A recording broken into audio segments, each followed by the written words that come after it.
श्री स्वामी समर्थ मंडळी. कमाल आहे त्या बायकांची ज्यांच्या घरामध्ये ना 2-2 लहान लेकरं आहेत आणि घरात सांभाळायला कोणीच नाहीत. लहान मुलं सांभाळणे एवढं काही सोपं नाही बरं का. आमचंच बघा, आमच्या घरामध्ये फक्त क्रिशूच ना सगळ्या मेंबर्सला वैतागून टाकते. शंभूला ना ती सारखं उचलून घेऊन पळत राहते.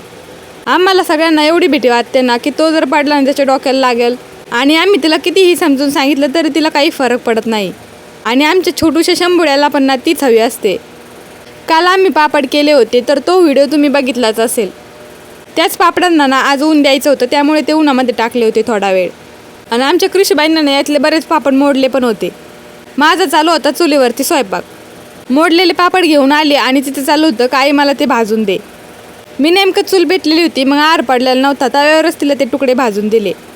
रात्रीच्या ना आमच्या काही पोळ्या उरल्या होत्या, मग मी त्या चुरल्या आणि मीठ मिरची लावून ना मस्त असा भुगा परतला होता.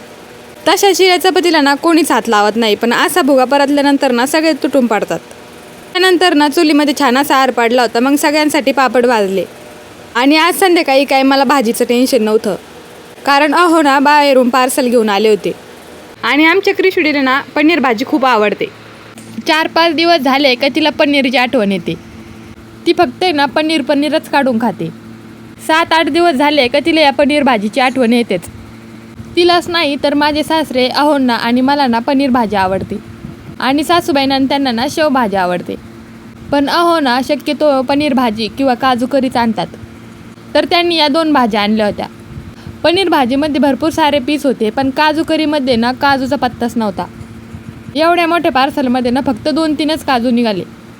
मग काय मस्त गरम गरम चपात्या लाटला आणि लिंबू कांदा कापून ना मस्त भाजीवरती ताव मारला होता.